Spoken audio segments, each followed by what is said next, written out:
The following videos that you're about to watch are from my channel called Who is Who in Hoaxology.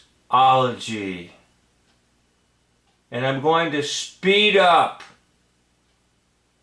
the video so the voice that you hear will be my voice, but I will be talking at a more rapid pace.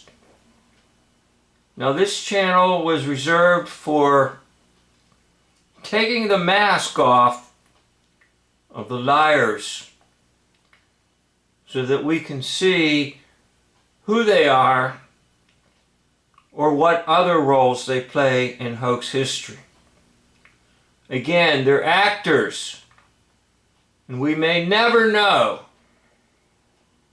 the real name of the individual. But I hope you will enjoy this. I will let it go on for about an hour, and this will be part one of Who is Who in Hoaxology.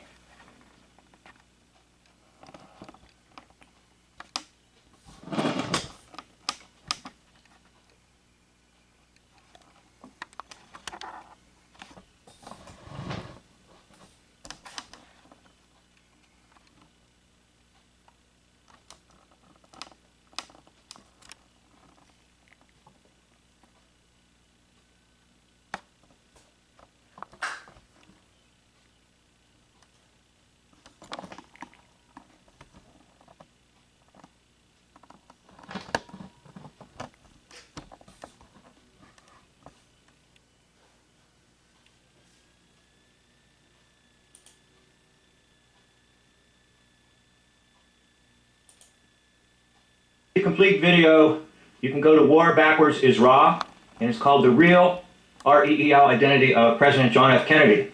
Now I'm going to just give you the conclusion of that video, and I hope it will help you a little bit. I'm not certain on this one, but I'm making a suggestion.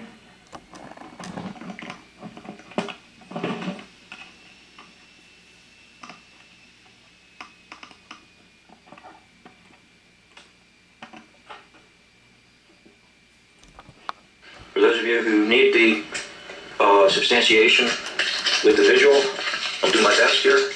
President Kennedy on the left, and movie screenwriter, producer, author, George Axelrod on the right. You can be the judge. You can say yes, you can say no, or you can throw your hands up and say, I don't know. All right. So anyhow, I saw a very strong resemblance between George Axelrod, interesting name, huh? And the early John Kennedy of PT 109. So you can go to the entire video if you want, or you can do with it this simple condensed version.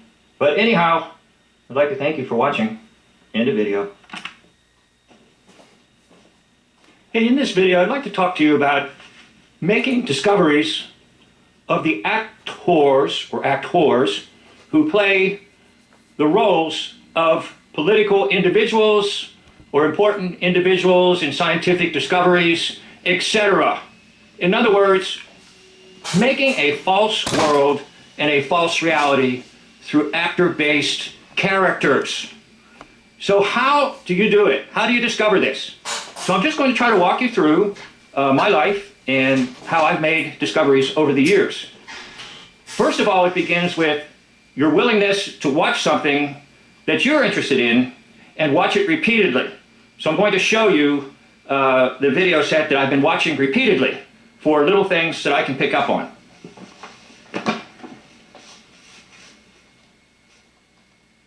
Okay, it's got 3 DVDs in it. And don't worry, I paid $3 for it. That's $1 DVD.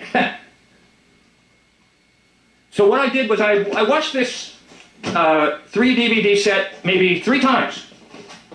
And I was looking for anything that would startle me, anything that would surprise me.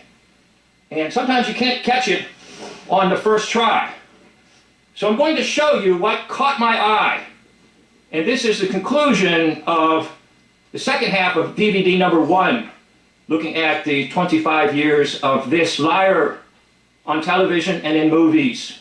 but he also played a lot of roles in hoax history. One of them was Hubert Humphrey. I showed you that in my series, Who is Who in Hoaxology, that channel, Who is Who in Hoaxology. So let me play this and show you what jumped out at me. Now, it jumped out at me, it might not jump out at you. Washington, D.C., the Honorable Edward Brooke, United States Senator from Massachusetts. Good evening, ladies and gentlemen. It is my pleasure to report to you tonight that our country's affection for Bob Hope has been confirmed by official act of the Congress of the United States. The Honorable Stuart Symington, United States Senator from Missouri. On October 9th, I submitted a resolution to the Senate. Okay, now that's the one that jumped out at me. I said, I think I recognize this dude. Now, he's supposed to be a senator from Missouri, and a very important one, by the way. Citing Bob Hope, American patriot. The same resolution was submitted. Incidentally, if you look to the right and to the left of the flag, that's the Roman fasces. Fascism is in America. It has been here since, basically since FDR, Franklin Delano Roosevelt, who was an actor, by the way. Well, I get carried away. To the House of Representatives by Congressman Jack Kemp of New York. Congressman Kemp's resolution in the House and co-sponsored by majority and minority leaders and congressmen from every corner of our nation. I would like to read this citation to you and to have Senator Symington share this reading with me. Whereas Bob Hope has dedicated his lifelong career to bringing joy and laughter to generations of Americans. And whereas his humor. Okay, now, I recognize the voice, I believe almost right there in this DVD. Voice recognition, not facial recognition. Now, that's a little hard to do, but it can be done. And I said, who is that? I know I've heard that voice. Oh, and by the way, the face looks familiar. Well, let's go on. Let's let them finish their stupid resolution. By the way, if you type in Congress and Bob Hope, you'll see he's been there numerous times with numerous stupid resolutions and recognitions. So it should be a major, major clue that Bob Hope is intimately involved in the cabal system.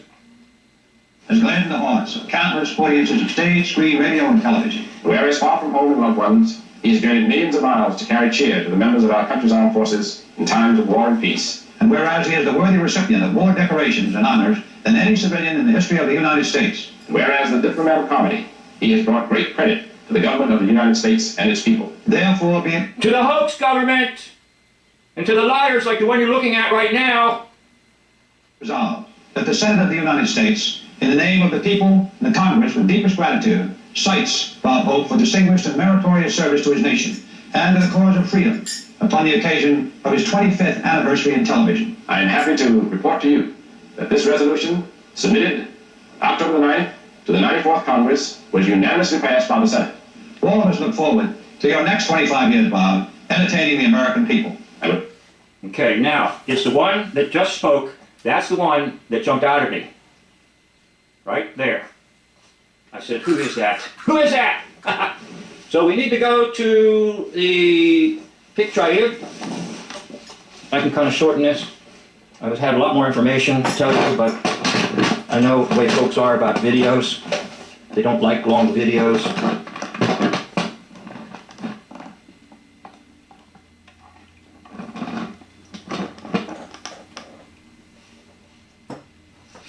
William Stewart Symington, big senator, involved in the Senate Arms Committee and stuff like that, and Walter Brennan. Yes, I recognize them because growing up, there was a show on TV called The Real McCoys, and I actually have some of their DVDs, and I said, that's Walter Brennan. It's Walter Brennan. That's who you're looking at. Walter Brennan.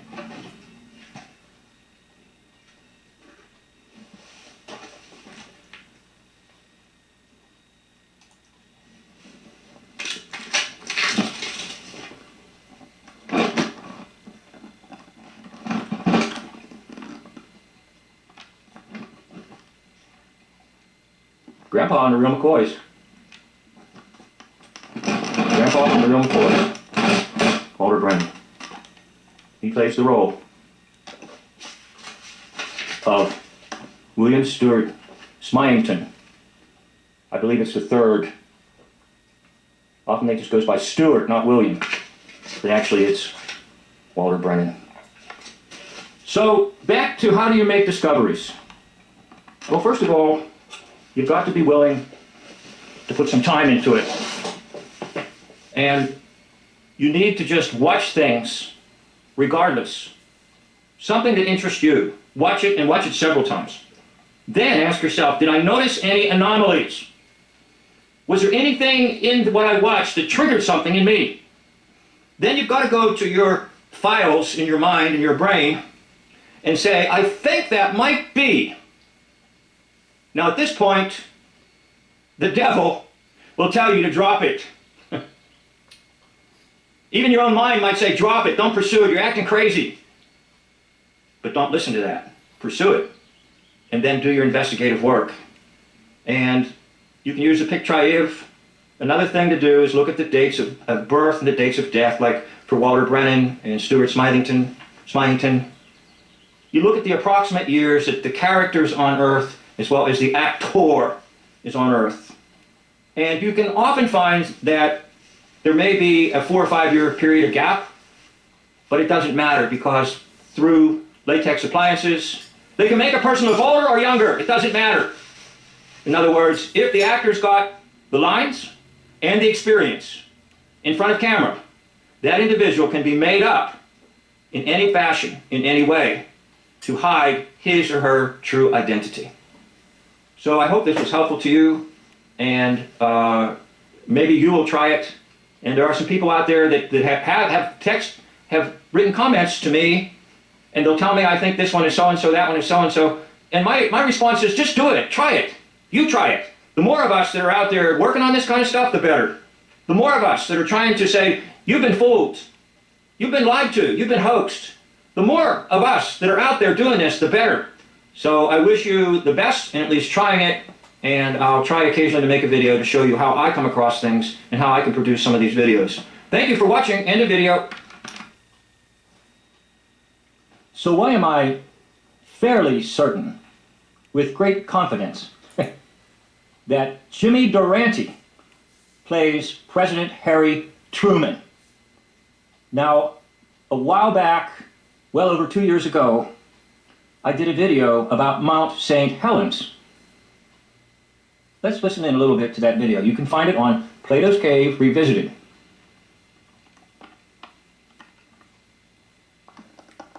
So I'll take you to that video I did.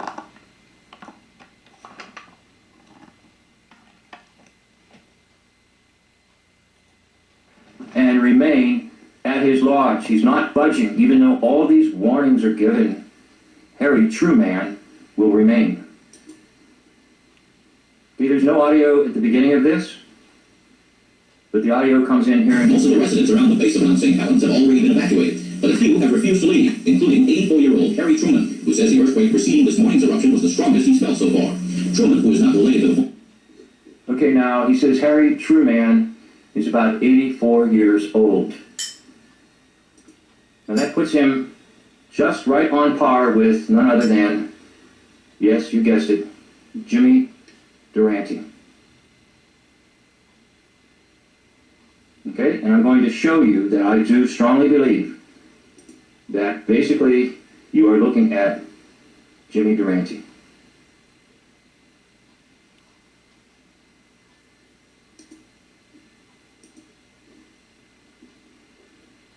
Now, how old was Jimmy Durante at this stage in his time? Well, according to the so-called report of his death, he would have died in January of 1980 at 86. But they always lie about when an actor actually dies, because usually that actor... Okay, I'm going to stop that video, and I'm going to remind you of the other video that I did about the identity of the President of the United States being Harry Truman. And I started off with this little video here. It comes from the Truman Library, motion picture 77-31. Now, I guess at the time, Truman was sick, supposedly, and he has a visitor. Thank you.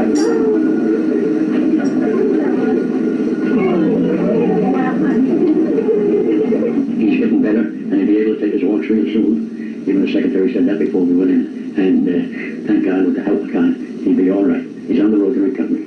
Did you brief President Truman on world affairs while you were in town? No, we didn't talk about that. We had a few laughs. What did you laugh about, telling up old touches? Like I said about, we were entertaining at the photographer's ball there, the White House photographer's ball, and we dropped a symbol in the back, and he was talking at the time, and he said, "There goes Duranty's teeth." You mean I didn't hear any piano music drifting out of the Truman house? No, we played it over there. We played it at the library. And I believe they both play piano, and we could do a lot of other comparisons. Let me try to get back to that other video. Again, this video is from my other channel, Plato's Cave Revisited, and I discovered this 2 years ago, that Jimmy Durante played Harry Truman in Mount St. Helens, who didn't leave the lodge. Do you get it? The lodge. The Sonic Lodge. The role of something else. And you never really know for sure when an actor dies, because they're always using them in hoax stories. But according to official report, Jimmy Durante is dead, okay, in January of 1980. Now the volcanic eruption hoax history is May of 1980. And so they're saying that Harry Truman in the story is about 84, and the, quote, real actor, Jimmy Durante, would have been maybe 86. So the age is very, very close. And I do believe, okay, that all the clues about Jimmy Durante's life tell you that he's playing another role. Okay, except this one's a different type of movie. This is a movie about a volcano in the United States of America. Now, Jimmy Durante's famous song that he liked was As Time Goes By. And that kind of fits with this character he's playing now of Harry Truman. Okay, I'll stop that. And once again, remind you of the Pictrive.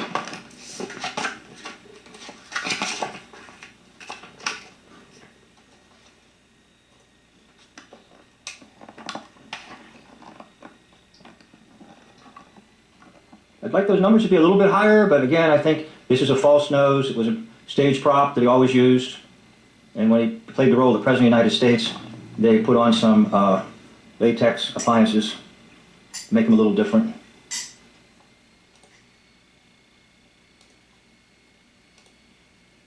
Okay, that's the one that has the highest.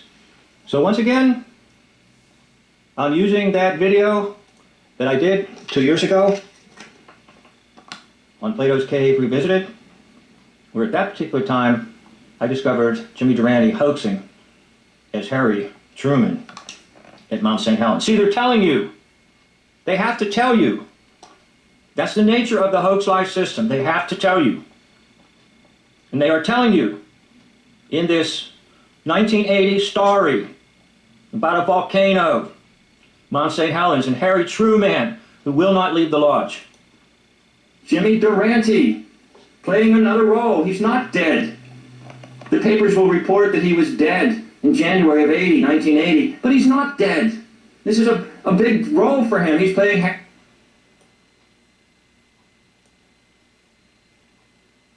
couldn't make sense. So I'm like the little captain. Now, he's pretty good with the camera, right? He says, this lodge. Even though we know this mountain is going to erupt and explode, will he survive if it does explode? All these questions. I was drawn in by the story, the little story, connected to the big story. And now I know. I think it was just Jimmy Durante playing another role. Former president, but is just as feisty, says he's lived here 54 years and is not about to leave. He's got enough bourbon and coke and food, he says, to stay out a long time. If I left this place and went with my dad, I couldn't leave. I couldn't make sense. So I'm like the little captain. Now, he's pretty good with the camera, right? He's looking at the reporter, not the camera. Now, most people don't act that way. They look at the camera and they're kind of dumbfounded. But he is so skillful. Do you think this is just some... Okay, well, that's why I'm convinced Jimmy Durante played President Harry Truman. Mount St. Helens 1980 nonsense, so-called eruption, and the bull-headed man who wouldn't leave the lodge, Harry Truman, who died because of a volcanic eruption. Thank you for watching. End of video. Hey, the following clip is taken from the Harry S. Truman Library, National Archives, motion picture 77-31. Let's join it and see what we can see.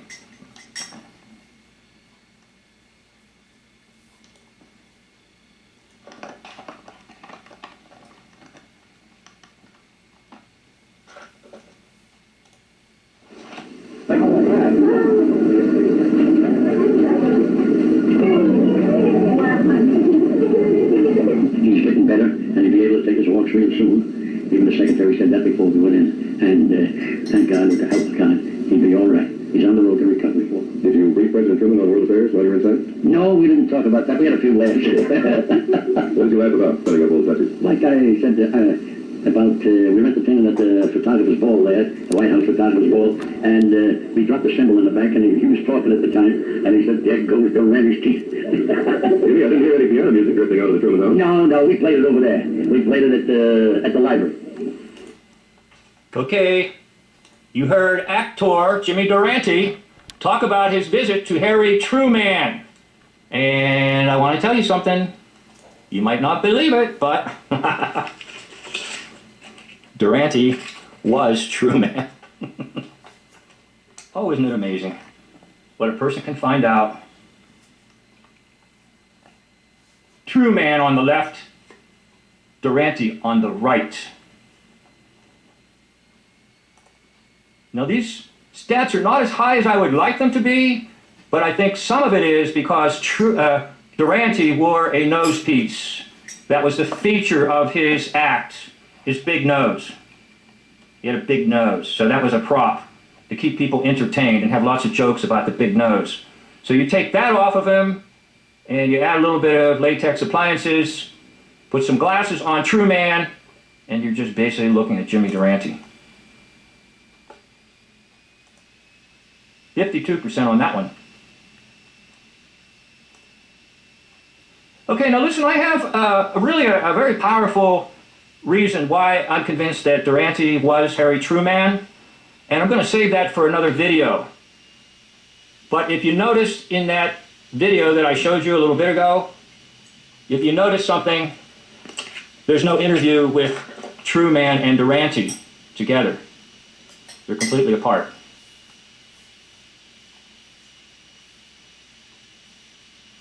And listen how he talks about them joking.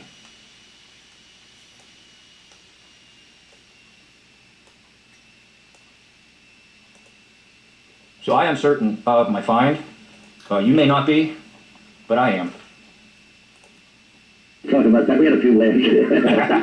What did you laugh about, setting up old touches? Like I said about, we were entertaining at the photographer's ball there, the White House photographer's ball, and we dropped the symbol in the back, and he was talking at the time, and he said, "There goes the Randy's teeth." Jimmy, I didn't hear any piano music drifting out of the Truman house. No, we played it over there. We played it at the library. Okay, now I think they both play piano, and I can do some further follow-up videos on this. But anyhow, Harry the Truman is Jimmy Durante.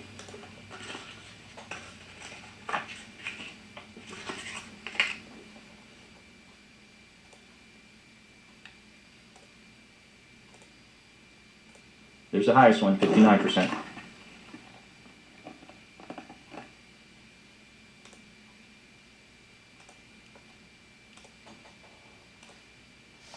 Thank you for watching. End of video. Hey, if you like my series on Titanic lies, please go to my other channel called Plato's Cave Visited and go to the playlist. Click on the playlist and you will discover more Titanic lies. 12 more videos. And I have a feeling that I can produce even more videos on the subject. So once again, if you want to have a continuation of the Titanic Lies series, go to Plato's Cave Visited, go to the playlist, and then you will see 12 videos, more Titanic Lies. Thank you for watching. End of video. So this is from a very old interview done around 1965 or 1966 in England, I believe London, at a pub. The one on your right is Merv Griffin. The one in the center is Lee Marvin. The one on your left is Jim Brown. And the occasion is the filming of and the release of the movie called The Dirty Dozen, which was a war movie whereby Lee Marvin took a bunch of misfits deep into occupied Germany to basically assassinate a lot of high-level German officers. But the man on your left is my interest in this video. The man on your left is Jim Brown. Jim Brown was with the Cleveland Browns for many, many years.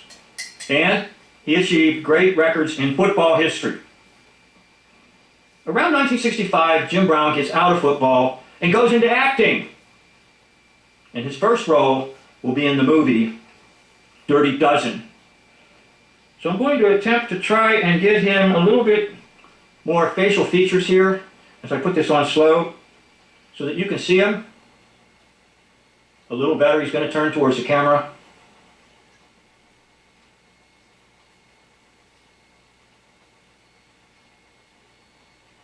Now I'm eventually going to show you that Jim Brown plays another important role in sports history. He's going to take on a champion role. Okay, here he comes.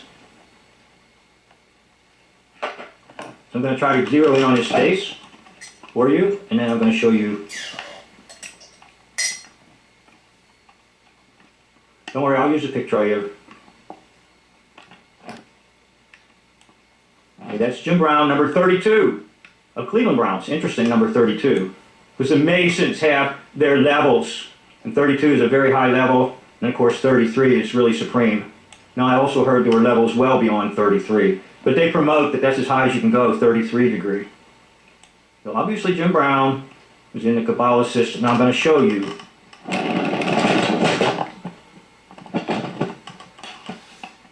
So I realize this is a little bit crude at the moment, but I will get to the picture I have.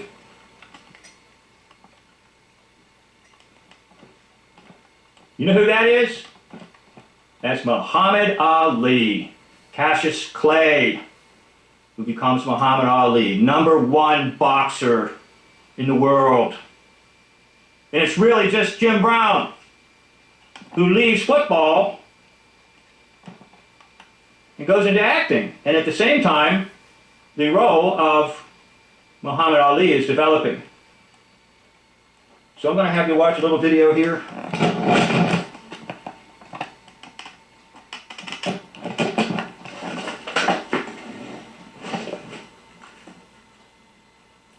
Whoop. This is a little video about Jim Brown.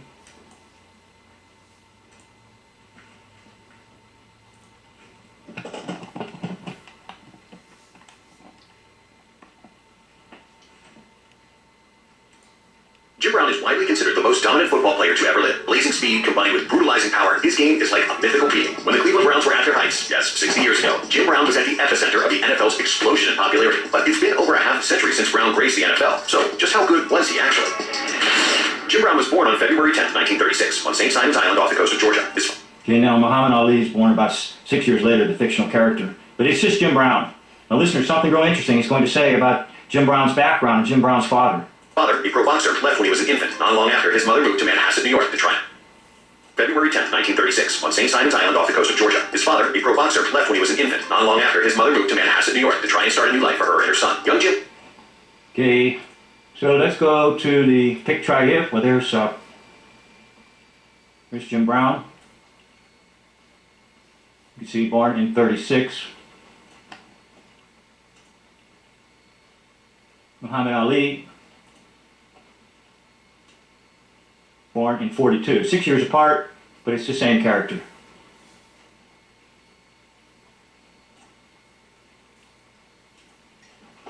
So you've got on the left Muhammad Ali,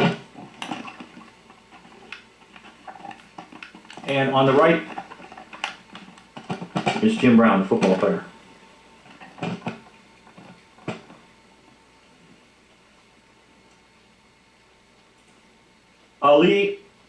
on the left, Jim Brown on the right. And this Jim Brown here is actually in his Dirty Dozen uniform. That was his first debut in acting in the movie Dirty Dozen. So he was a football player, an actor, and then a big boxing champion. Now, all sports are fixed. Yes, there's some people out there with some really good sporting abilities, but they know how to fix them. So the outcomes are always pretty much predetermined. And what was predetermined was Jim Brown would become a boxing champion by the name of Muhammad Ali. So you got Ali on the left and Jim Brown on the right. Well, there you have it. Jim Brown is Muhammad Ali. Was raised by just his grandmother and great-grandmother in a dirt poor Georgia home until he was 8. By then, his mother built up enough of a life to move Jim up to New York with her. It wasn't long before we found out just how one-of-a-kind Jim Brown was. Incredible players are labeled Mr. Do-It-All all the time, but no one could do everything like Brown could. His 13 high school varsity letters prove it. Football, obviously, check. He averaged 15 yards a carry in high school. Basketball, he averaged 38 points per game for Manhasset, a record that stood until Carl Yaz, a future Triple Crown winner, broke it. Baseball, he threw 2 no-hitters as a senior and had the New York Yankees looking at him. Track, he was a high jump champion in Nassau County. Lacrosse, we'll get to it later. Just take our word and check it off. Jim Brown went down in high school lore and took that same mentality. So not only does it go down in sports lore of high school and in football lore, but in boxing lore, because he will take on the role of Muhammad Ali.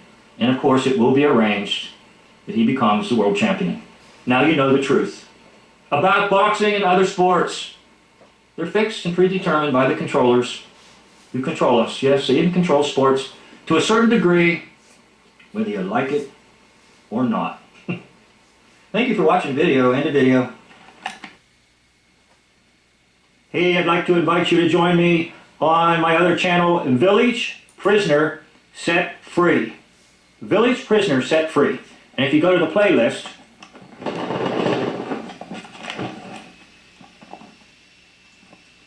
click on the playlist and you will discover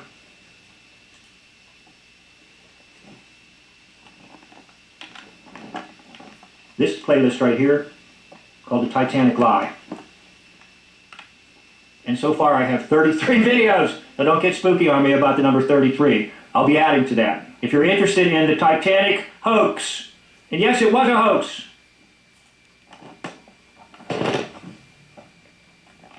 It looks like this.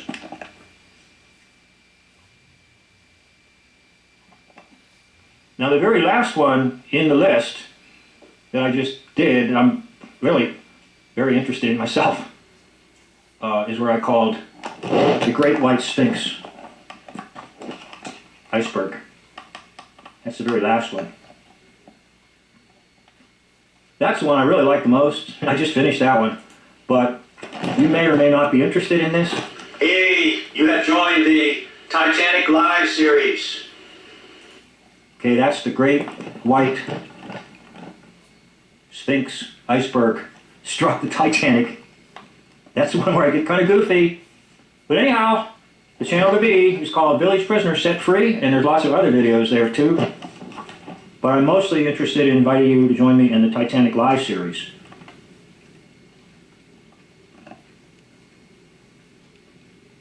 So if you want to be set free from the village, come to this channel.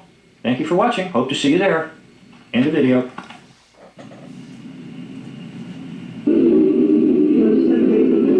I know you sent me, darling, you sent me. So there's a big performer in the black community by the name of Sam Cooke. Makes an appearance on Johnny Carson. Basin Street, Basin Street, that's the place where my friends all meet, down in the... And then there's also someone else who's speaking out, not singing out. But I very much doubt that anyone who adopts the approach that Martin Luther King has been teaching to our people in that country can point to any meaningful gains that has actually served to solve the problem. Black Muslims have sometimes, whether you have or not, and I think probably you have sometimes, it seemed to me, been preaching hate to meet hate. I don't advocate any kind of hate. There's a lot of talk that sounds very much like it. No, I think that the guilt complex of the American white man is so profound. So you have a very popular performer Sam Cooke, and you have a very radical speaker who adopts the name of Malcolm X. And what's interesting is that Sam Cooke will just get in some kind of a weird brawl at his motel room with the owner of the motel, and the owner of the motel will shoot and kill Sam Cooke. So this wonderful musician who's dominating the charts just suddenly is taken off stage. Remember, history is a stage. And Sam Cooke goes poof. December the 11th, 1964. That's when this fatal shooting occurs and takes out Sam Cooke's life. Now, what's even more interesting is that there was a movie out called One Night in Miami. And that particular movie puts together 4 key figures. I can't find it here. Sorry about that. But anyhow, I know the 2 figures that were put together in this motel in Miami are one and the same, and that is the big football star Jim Brown. He is Muhammad Ali, or Cassius Clay. And also in that motel at that particular time was Sam Cooke and Malcolm X. Now Malcolm X is going to dominate radical teaching in the early 60s. But Sam Cooke is just a singer. Well, where am I headed to all this? Well, you guessed it. Malcolm X is Sam Cooke.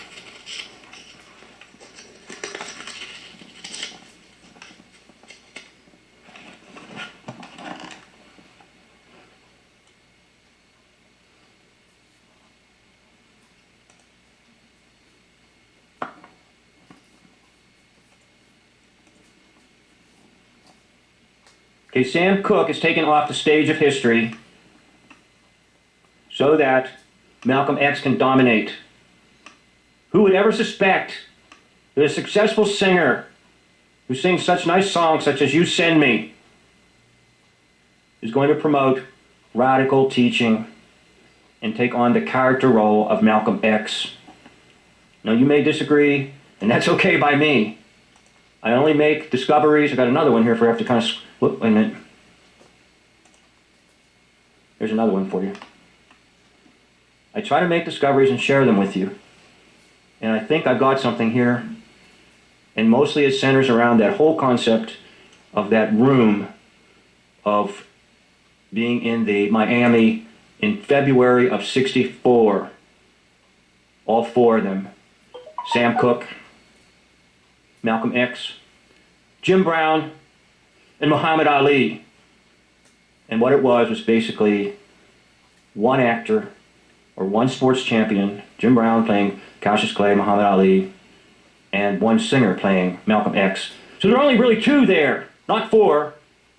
But the movie is going to convince you there were 4 there. Nonsense. Sam Cooke is Malcolm X. Malcolm X is Sam Cooke. And I'll do a video on the other one for you and try to tie it together in another way. Thank you for watching. End of video. Young man, Catherine, who has been so used of God is Lonnie Frisbee. And I wonder if Lonnie could just share with us something now. Well, the people tell me that I'm trying to look like Jesus. I can't think of anybody else I'd rather look like. Jesus, he changed my life. And I kind of relate it to like David the psalmist when he says that Thou hast lifted me up from the dunghill, and he has placed my feet on a solid rock. And Jesus has lifted me up out of a horrible pit. He's washed my heart from all the sins and all the evil that I've gotten myself. So, this video is going to be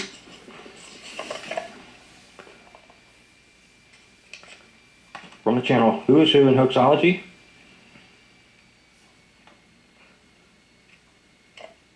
Is Lonnie Frisbee the same as John Todd?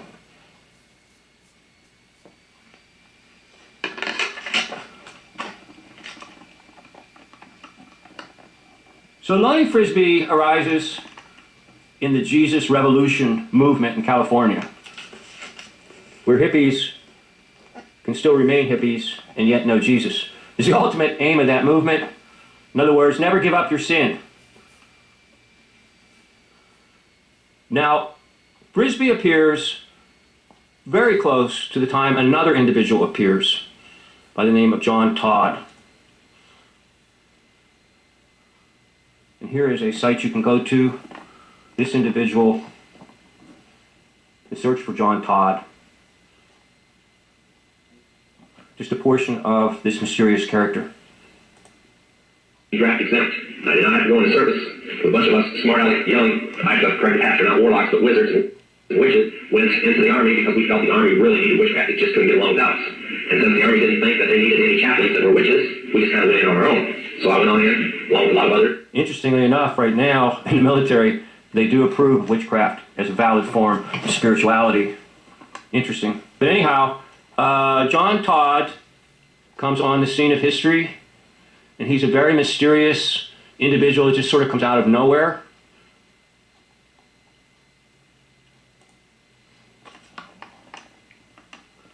And he begins to tell everybody about the Illuminati, John Wayne Todd. Now, his other names that he will profess that because of the dangers of witchcraft, they changed names from Collins, Lance Collins,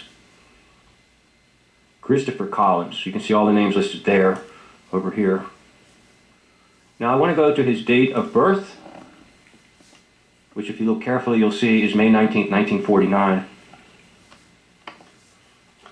Now if we go to, gotta find it here, Lonnie Frisbee, his date of birth, up here, June 1949. And of course they're both sort of popping up in none other than California. Now I've made the observation that Lonnie Frisbee was just an actor. And people have kind of gotten a little bit perturbed with me on that observation.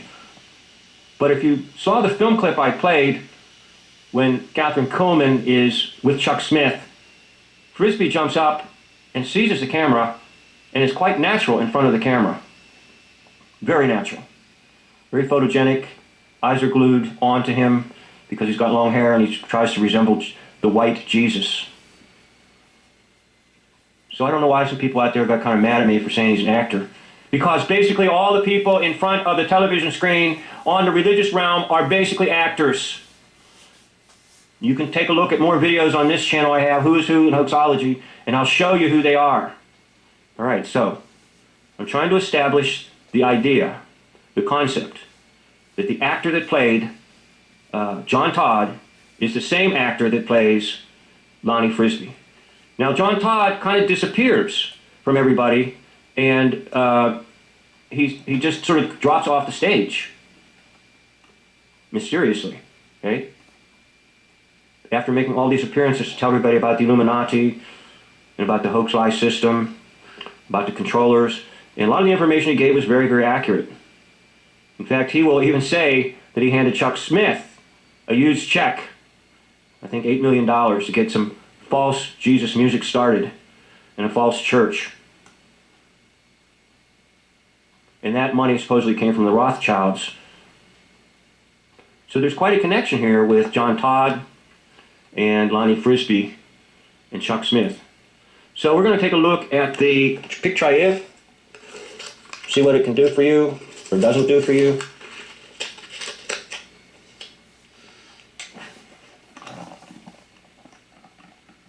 Okay, so you have this mysterious figure called John Todd on the left, and you have Lonnie Frisbee on the right. Now remember, they're listed as identically the same age, basically. 59% match. For me, that's good enough to establish a good relationship. Now notice how I varied the picture of Lonnie Frisbee, but I still get 59%.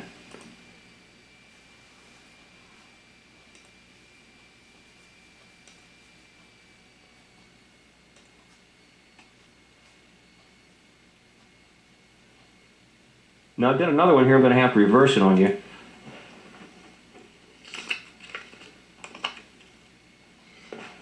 By the way, it's hard to get pictures of John Todd, substantial pictures that will work.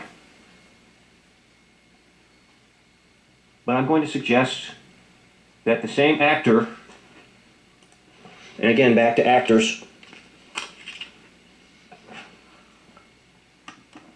that played John Todd plays Lonnie Frisbee.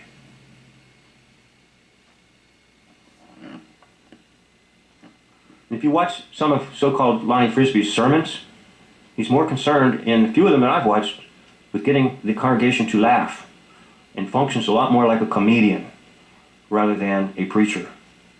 So you can disagree if you like, doesn't matter to me, but this is Who's Who in Hoaxology.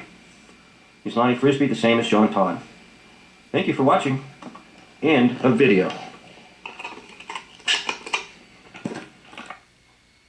Here I'd like to invite you to join me to go to Munich, Germany, and go back in time to the year 1972 for the Summer Olympics, whereby you will participate in a very large international hoax.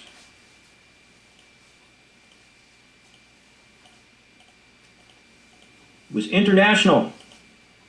Now the video that I used to rebuke, debunk, expose this hoax was this video. Look, doesn't it look scary? With this scary monster. Ooh. Okay, so where can you find this? Well, you're going to have to go to various places, and you can jump around on my channels.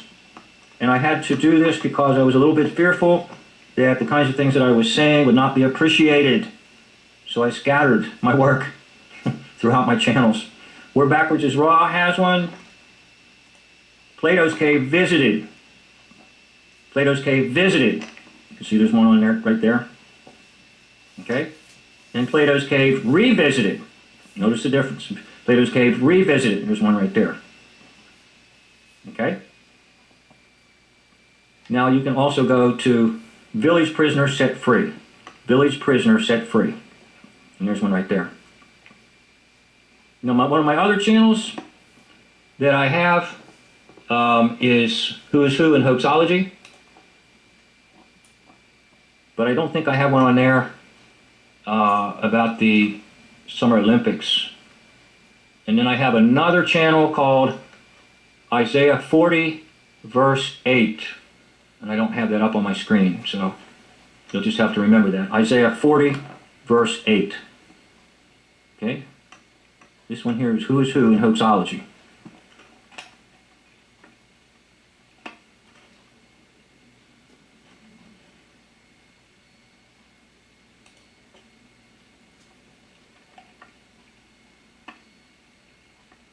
So the one I didn't show you is Isaiah 40 verse 8. So if you want to go to the Summer Olympics and participate in an international hoax, trying to win people's emotional support for a particular nation, you can join me on those channels. You will find maybe one video in the series. I scattered them because I was a little bit afraid that what I said would not be too accepted. But they're all up there right now as I record this video. Thank you for watching. End of video. Hey, I'd like to welcome you to my channel. My channel is called War Backwards is Raw. Now if you take the word war and go backwards, W-A-R is R-A-W. And just drop the W.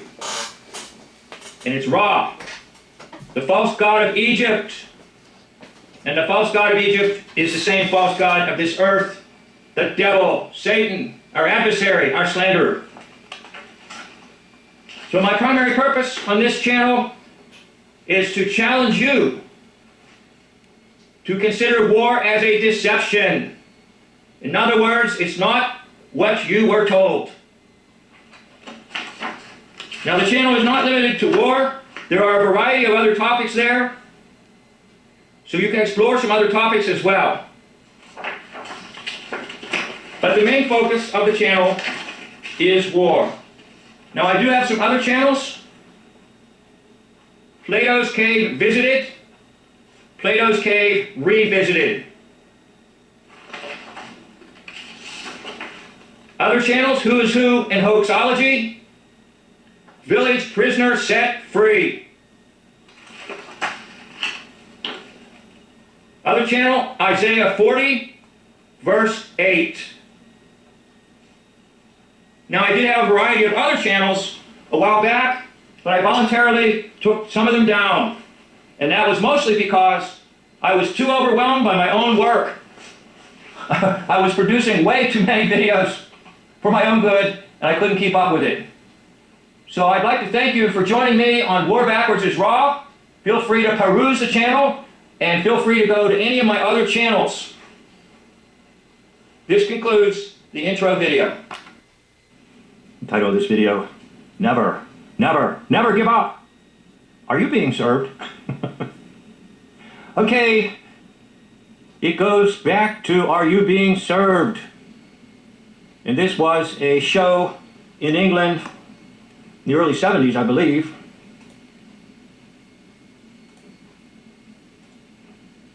This gentleman right here in the corner was in charge of the men's counter, Actor Arthur Burrow. Well, you just entered the department store, and here's what he's going to say to you. Never, never, never give up. Now that was a hoax speech given by a hoaxer called Sir Winston Churchill. Supposedly he was asked to give an address to an institution of learning, and they were expecting a lengthy exposition of current events or whatever, and Mr. Churchill said, never, never, never give up. Now, are you being served? That's what I want to know. Are you being served? Because these crazy characters inspired me to bring you this video.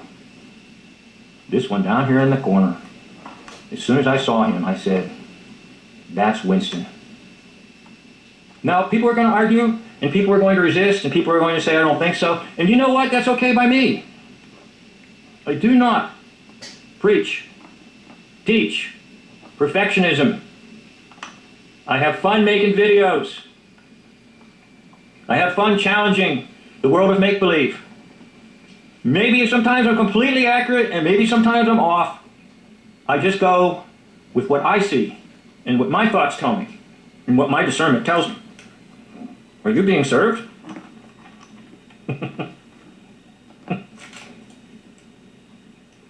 Where are you, Sir Winston?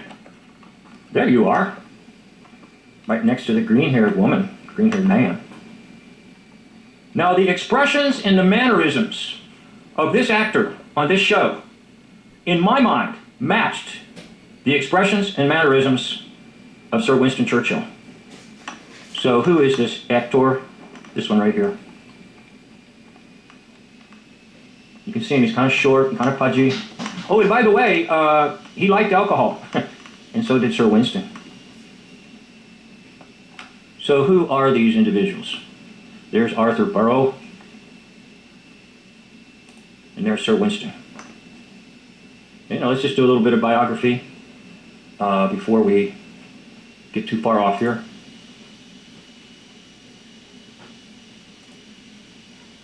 Oops, I don't have the biography in front of me, so I'm not going to search for it.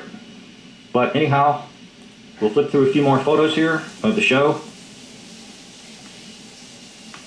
And down in the corner once again. Got a head like Sir Winston. Expressions and mannerisms like Sir Winston. Appears to be the right height. Appears to be the right body type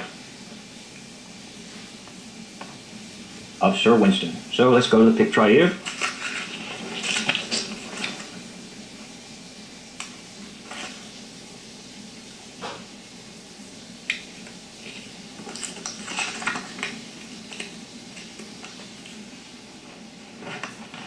Anybody that wants to say, I think you're wrong, it's okay by me.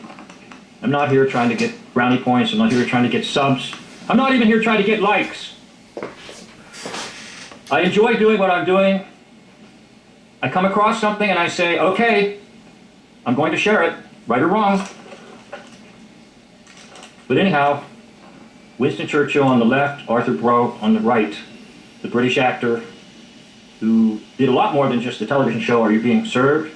But I believe that he departed and didn't make the last season of that particular television series. But if you watch the television series, you will see the mannerisms of Sir Winston Churchill.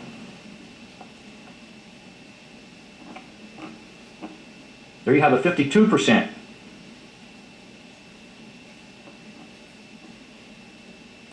There you have a 49% with his stage, acting, props, the cigar. You can almost see the smile is pretty similar. You can see the width of the head is very similar. Even the missing hair is similar. And like I say, if you watch the show Are You Being Served? If you've got some ability to pick up on mannerisms, you'll see mannerisms very characteristic of Sir Winston Churchill, big World War II hero. Well, folks, I'm going to say it. Never, never, never give up on breaking down the hoax live system. I'd like to thank you for watching this video. This concludes the video. The title of this video is The 1972 Olympics in Munich. Mr. Spock, stop spitting on me. I apologize for the sound being off on this video. I'm borrowing it. It's rather crude, but it's a video I want to use to make my case to you. Let's join the 1972 Olympics.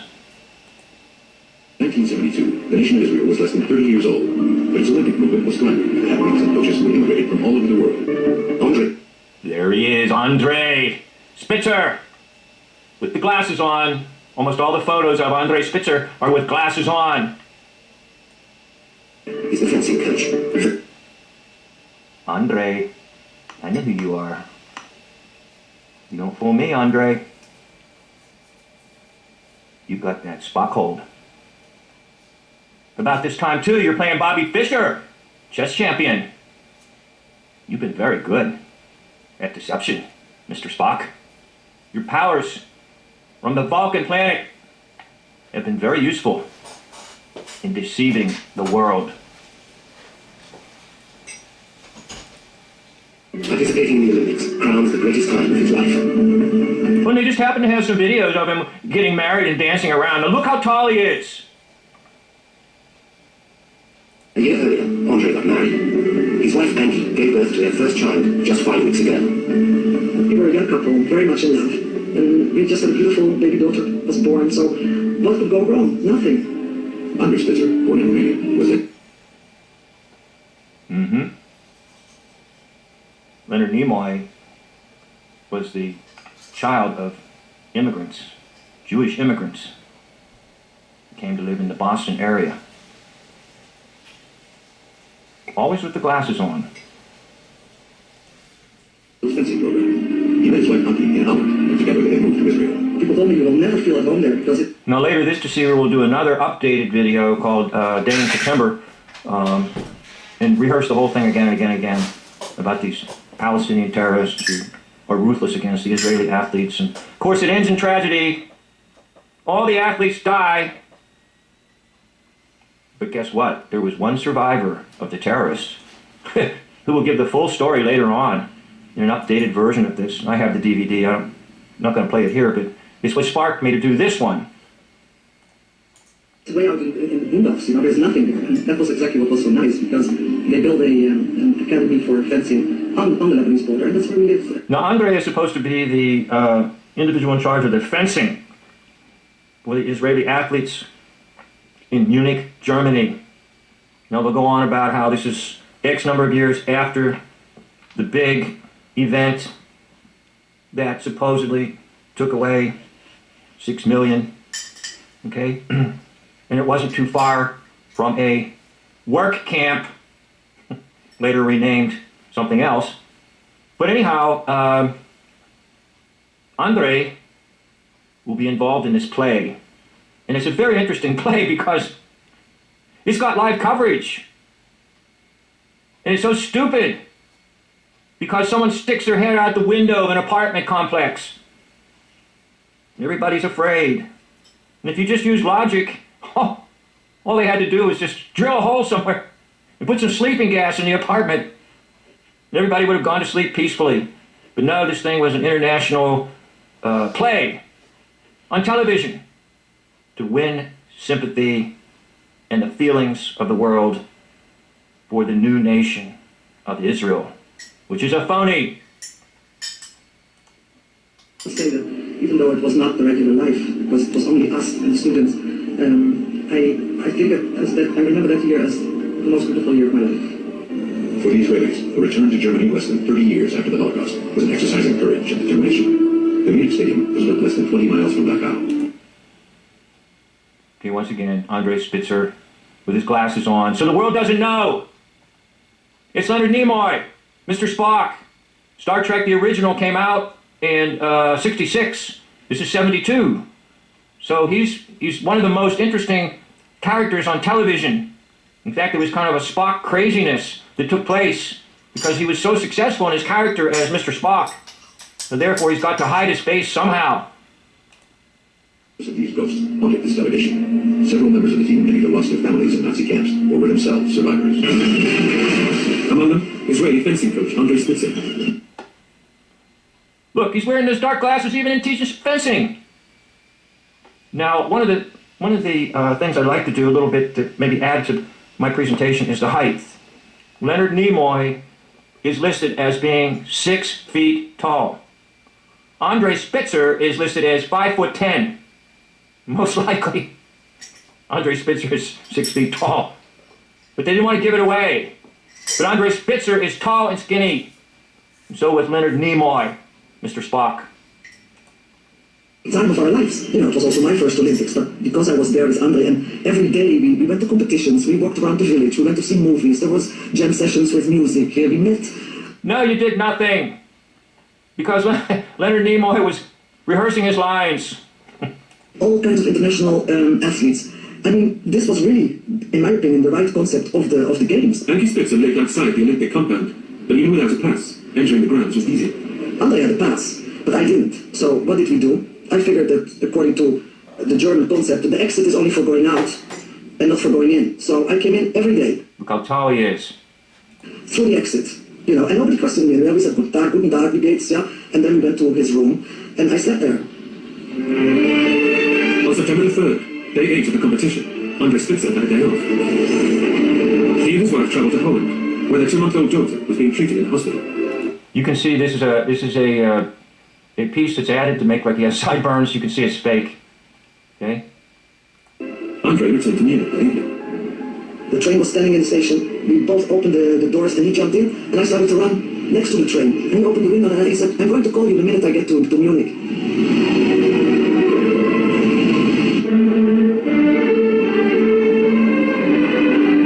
At midnight, he called me from Munich. And he says, I'm here back into the Olympic Village. I'm going to sleep in my bed, almost for the first time there, you know. I said, and is everybody there? And he said, no, nobody's here. I heard that they went to the theater to see Fiddler on the Roof, and I'll wait for them to see them. So he's talking. He says, another 50 Pfennig, and we have to talk. So he says, I love you. I said, I love you too. And he says, I'm angry that I couldn't stay another day. They had this little, for however long it lasted, this glimpse of heaven. I wonder if it was part of what it could be. All the hatred could be put aside. I will never forget Andre at the Olympic Games in Munich. When we were walking around, and suddenly he saw the Lebanese team. And he said to me, here, the Lebanese are here. I'm going to ask them how their competition went. Okay, so this is an emotional build-up. Supposedly he goes over and talks to the Lebanese and wants to buddy around. And of course, then he becomes captive. The world attention is focused on these Israeli captives. And then, of course, the whole ending of the story is tragic. And hence, the sympathies of the world are directed to the somewhat newly formed not nation Israel that was formed in 1948 as the nerve center for the Fourth Reich, as the control panel for the hoaxes and hoaxers, as the safety zone where no one is allowed to make any comments about anything in that safety zone. The whole thing was a stunt, a ploy. a Masonic play. And yet, no one objected or noticed the phoniness of the whole thing. So I think it's time we'll go to the Pictriv and try to get some results for you, as I know you're probably interested in seeing that. So we've got on the left, or on the left is Andre Spitzer, and on the right is Mr. Spock.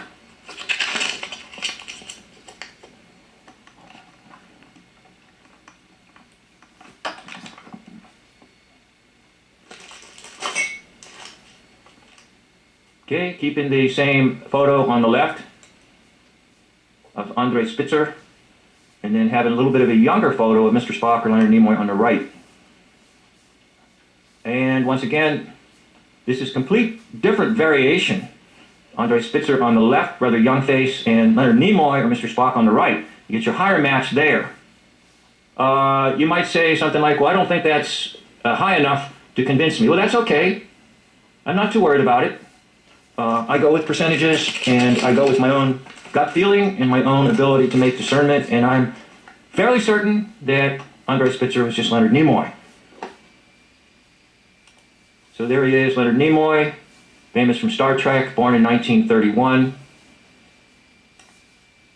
Andre Spitzer, who his height is listed as 5'10", and Nimoy's height is 6 foot, exactly 6 foot.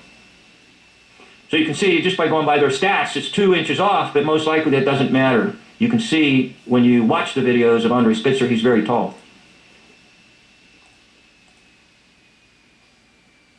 Okay, there's Leonard Nimoy, born in 31, and of Jewish immigrants. Okay, so back to the Pictriv and our matches. Got Nimoy on the right here, and Spitzer on the left. It was all show, people. It was one big international play. There were no athletes that died, and no athletes that got hurt in Munich at the Olympics in 1972. I'd like to thank... Okay, I'm going to stop this video right here, and just to summarize, you've been watching my videos on the channel called Who is Who in Hoaxology.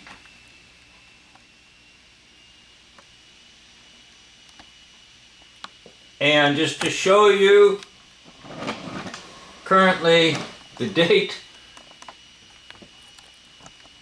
is 16th of May 2023 that I'm doing this. And currently on that channel I have 172 videos, I believe.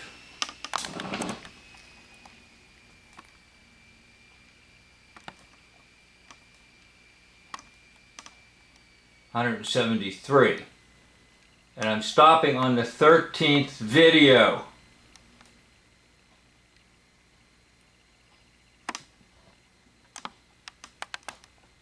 Now there's plenty more to see.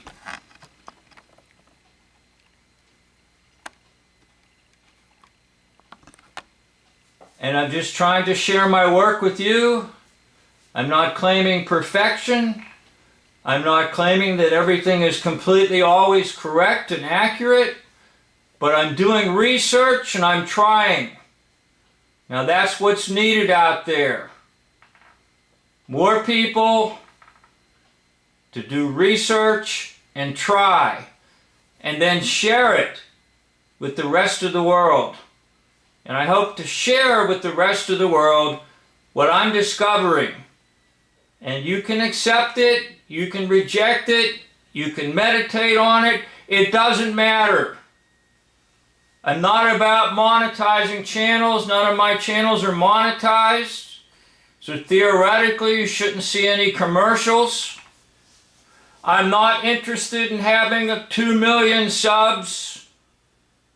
I'm not worried about the number of views because I know I am being lied to about the number of views. and I know I'm probably being lied to about the number of subs. It doesn't matter. What matters to me is to get out to you the truth and nothing but the truth. Well, anyhow, I'm about truth. I'm not about numbers of views or numbers of subs. And I'm not about earning anything from any of my channels. They're not monetized. I do not earn 1 penny on any channel. So I do want to say thank you to you if you've watched this video, especially in its entirety. And I do want to ask you if you would just please leave me a comment. That's the only thing that I really thrive on, is when someone comments. I know you're out there. I know you're watching. I know you're evaluating. It doesn't mean you have to agree with everything, but the fact that you're thinking and evaluating, that means everything to me. That is my reward. So I will continue on with Who is Who in Hoaxology. This was part 1, and I hope to have many more parts to come. Thank you for watching. End of video.